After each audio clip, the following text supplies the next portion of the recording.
All right, so we had a little technical issue, so we're gonna finish these up notes up here. If I was more technologically adept, I'm sure there's a way to confuse these into two things, but that's not your boy. So let me finish this. So economically, they're on the Silk Road, they're in the Mediterranean Sea. They're still trading with the same groups of people they've always traded with. In this case, they will trade with the Safavids, even though they're enemies, the Mughal, the Ming, and the Qing in China, and they're trading the same goods. Um, it's not uncommon for them to use things like the peso de ocho, which ultimately spread all throughout the Silk Road and becomes one of the currencies they will use. The biggest loss for them economically is they get pushed out of the Indian Ocean trade routes by Europeans, especially the Ottomans. This was a real loss for them. And again, one of our big themes of the Ottoman Empire is decline. The longer this empire lasts, the weaker they become, because the longer this time period goes on, the stronger the European global empires are. Religiously, you have a Sunni Muslim ruling elite, and we're not getting into all the differences between Sunnis and Shias. This class doesn't really delve into religious beliefs. Just know that there's multiple types of Muslims, and they're this branch. Libby, please. Sorry, my daughter's being loud. They're extremely tolerant towards Christians and Jewish groups in their empires. And this is one of the things that people are surprised about all the time, is that they're not very tolerant to different Muslims. This is something that people sometimes don't get. But when your leader claims to be the leader of all true believers, and there's people out there who don't believe the form of Islam that you believe in, that's going to be a threat to them politically. And they're going to be much less tolerant than they will be towards other groups of Muslims than they will to other forms of Christians. Livy, please stop doing that. Sorry. One group of people who they're especially tolerant to is Jews. There was a large group of Jews who had lived in Spain while it was controlled by the Muslims, the Moors in Spain, for 1,000 years. They were a prosperous, peaceful minority. Well, when the Christians rallied together and conquer and drive out the Muslims, they're also going to start to oppress the Jews in this region. We're going to talk about this later on in this class, but one of the claims to power of Christian monarchs in this time is what's called an absolute monarchy, where the kings believed that they were divinely chosen by God to rule over their people. Well, if you don't believe in the same religion we do, that's not just a religious statement. That's a threat to your political power if you're claiming that God has picked you to be the ruler, and there's people in your empire that don't believe in the same religion as you. So the Spanish drive the Jews out. In your Spanish class, you might learn about something called the Inquisition. The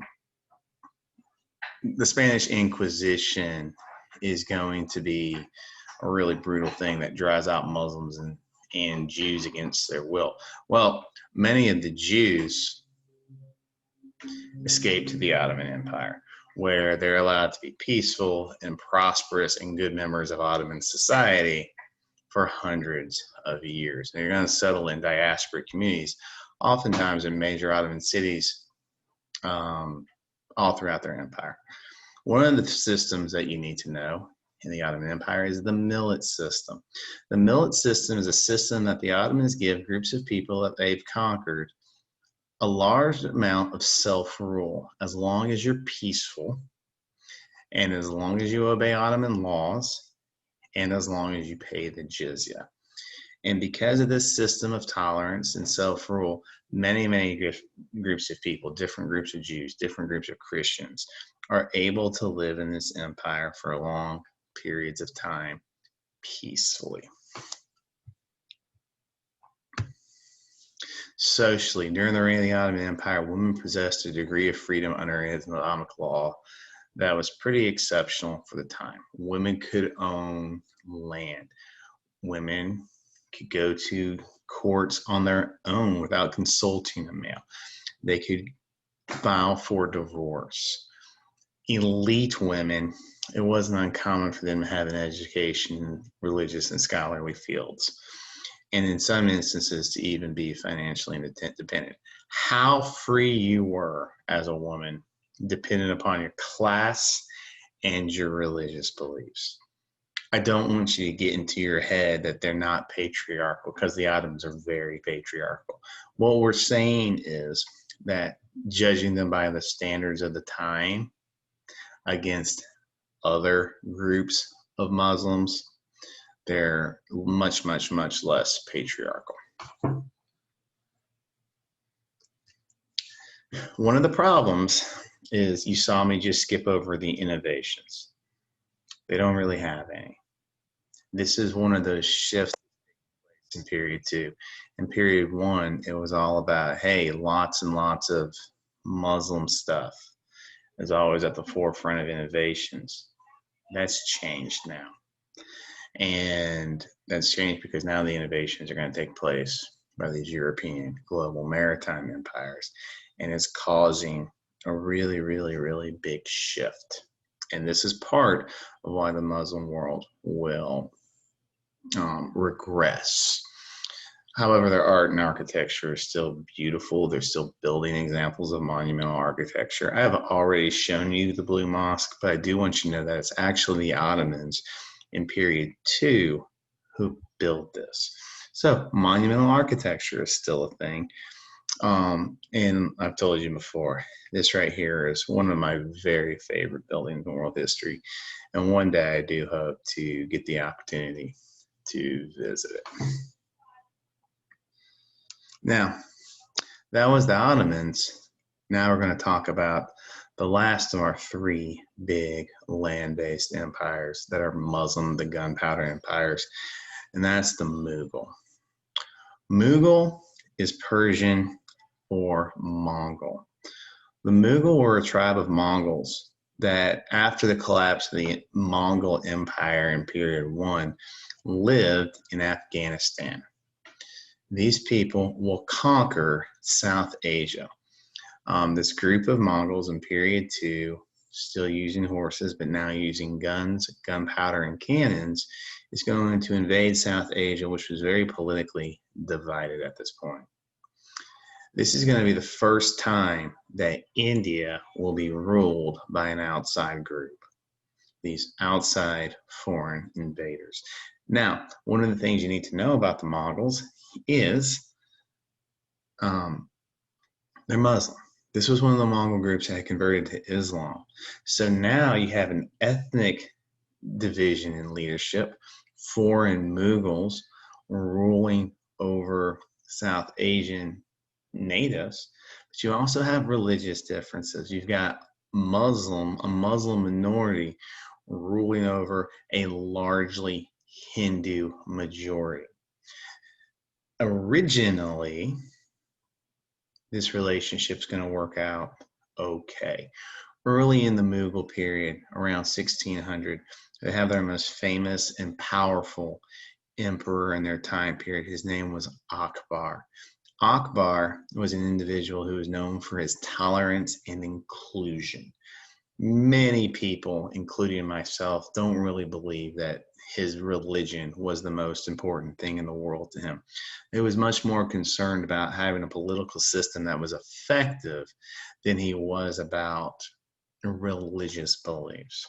Very famously, he had a meeting one night at the top of his palace, and some of his advisors, especially one advisor, kept having a hissy fit to him about how inclusive he was being to the Hindus in the empire. And eventually, Akbar got so fed up with him that he threw the guy off the roof to his death. And then he was still so mad, he goes walking down the stairs, grabs the corpse by the ankle, walks it back up the 12 flights of stairs to the roof, and in front of everyone, throws it off the roof a second time. And then he looks at his advisors like, anyone else have anything to say? And the advisors are basically like, oh, I get it. We're going to be tolerant of Hindus in this empire. So that was just not a hugely important thing to him. Ultimately, in an attempt to unite the two groups of people, he's going to try to create a universal faith that mixes Hinduism and Islam together. It never really catches on. It kind of goes away after his death. The idea that trying to create a cohesive, inclusive society was more important than his religious beliefs is an important thing. And early Mughal leaders are going to be inclusive and are going to rule with tolerance. By the way, if you are South Asian and your last name is Khan, you are probably descended from the Mughals. And I would also bet you that you're probably not Hindu, you're probably Muslim.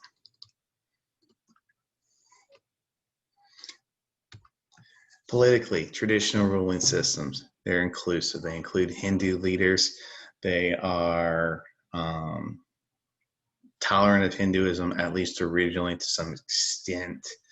You remember, India is an ethnically, linguistically diverse place to start with. This just even makes it more complex. One thing that they want you to know is their unique system for collecting taxation, and this is the zamindar system. Zamindars were wealthy landowners who collected taxes from peasants. So peasants lived on their land, they collected taxes, and they turned a portion of those taxes to the empire, and some of the excess they got to keep. If you became a zamindar, you became wealthy and powerful and a big landowner.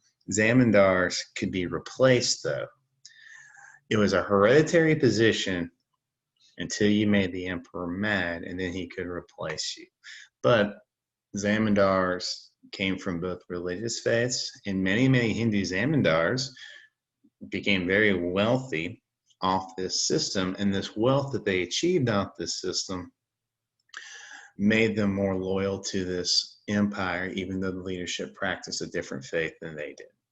So this is a unique system of taxation, but it's also a system of including elites you've conquered in a way that's going to make them loyal. Economics. On the Silk Road and on the Indian Ocean. Now, I want to point out something really, really, really important.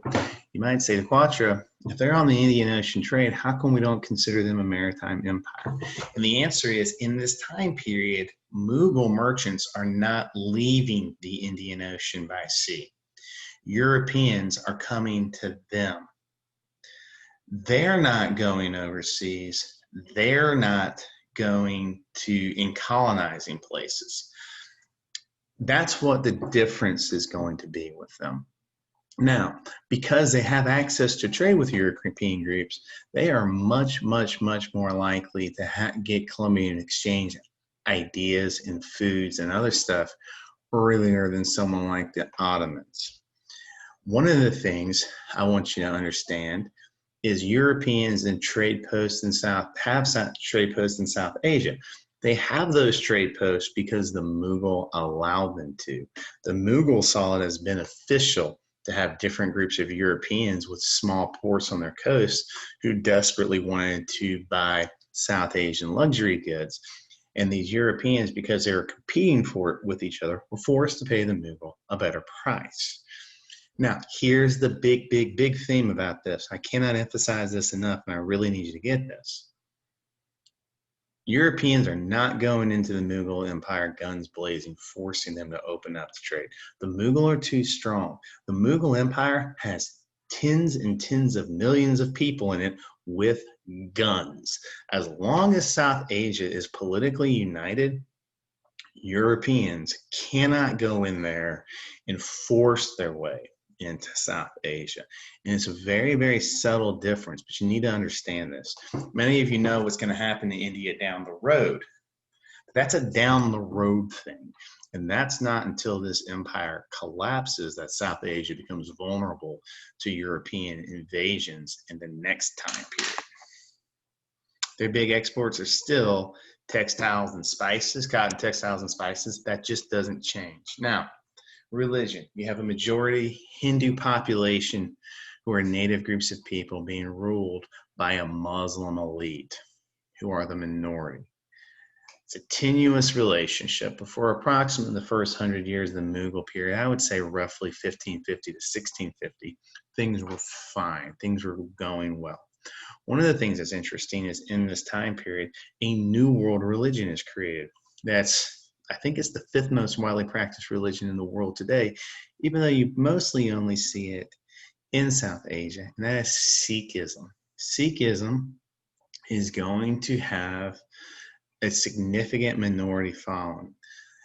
Sikhs follow the teachings of the gurus. To quote Wikipedia, the core beliefs of Sikhism articulated by Guru Sahib is inclusive faith and meditation. It is a monotheistic religion that strives for justice, honest conduct, and clean living. One of the things that Sikhs religion is that you can draw things of value from all the world religions, but there's not one religion that has a monopoly on religious truths. Sikhs are very tolerant. And it's not a coincidence that it's in the backdrop and atmosphere of the Mongol policies of tolerance that a religion like this could grow in importance.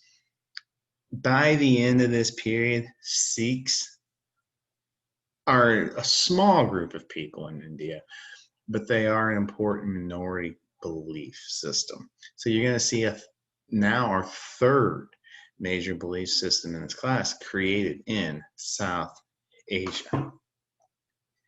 And Sikhs can become zamindars, and Sikhs will be part of the Mughal Empire while the Mughal Empire is being run well. Traditional social systems continue.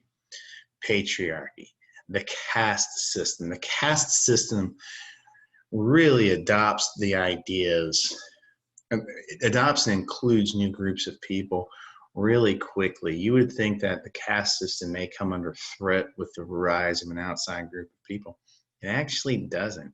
And the Mughal like the caste system because remember the fundamental idea of the caste system. Shut up and deal with your lot in life. That's a great attitude for your people to have if you're an emperor. So they don't try to blow these social structures up. And you're still going to see the caste system widely practiced. It's still going to be a place of extreme patriarchy. It's still going to be a place where sati is practiced. Now, one of the things the Mughal are known for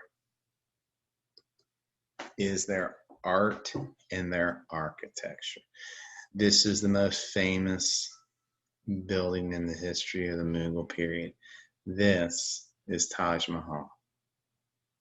Now, Taj Mahal, you look at this, and it should take you 0.0001 seconds to say, oh, that was built by Muslims. It's got all the traits, arches, minarets.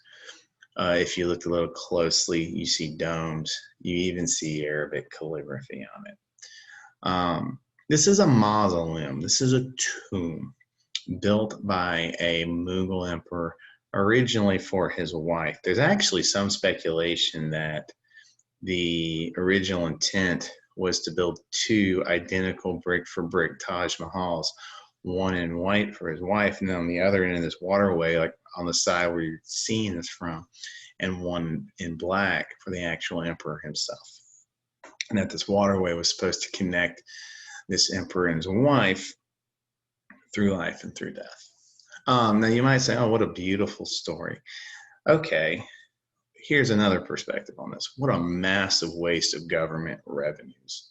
It took the government 20 years to build this with 20,000 workers working on it.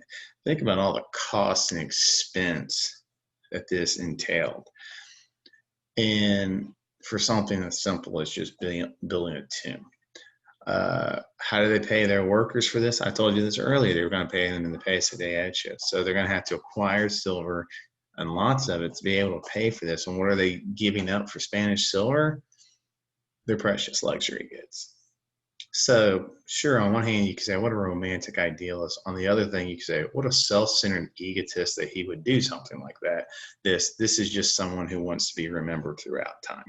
Now, here is the big issue with the Mughal. The Mughal period is starts roughly 1550, and they are going to be around by the end of this unit, but roughly around 1650. Again, we're not dealing with the tyranny of dates in this class. You start to see a string of Mughal leaders come to power, and these Mughal leaders tried to rule more as traditional Muslim elites, and they stopped being as inclusive. They stop being as tolerant, and they start to create policies that are going to rub the Hindu majority and the Sikh minority very, very, very raw. One of these things that they're going to do is they're going to begin to collect the jizya. And this is not popular with Hindus. They're also going to destroy Buddhist shrines and statues all over South Asia.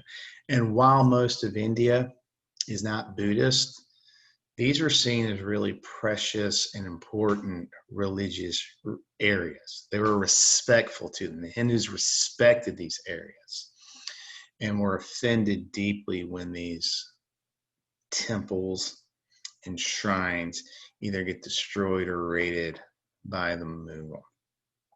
By the end of this period, you're starting to see armed resistance to the Mughal. The Mughal is starting to fracture and fall apart. The group of Hindus who are most responsible for this are going to be a group of people called the Marathas. By the end of this period, the Marathas have successfully broken away from the Mughal through a series of bloody wars. And you're going to see the creation of a fractured India. The Mughal are losing their grip. And piece by piece, different parts of Hindu India are going to break away. And the system is collapsing. Yes, the Mughal are still around by the end of this period, but they are not as big or as strong or as powerful as they were at the beginning when they were building this empire. And what you have at all these different trade posts in India are Europeans watching this. They see this big empire starting to fall apart. They see this big empire collapsing, and they realize increasingly that there's no check to them attempting to expand their grip in South Asia.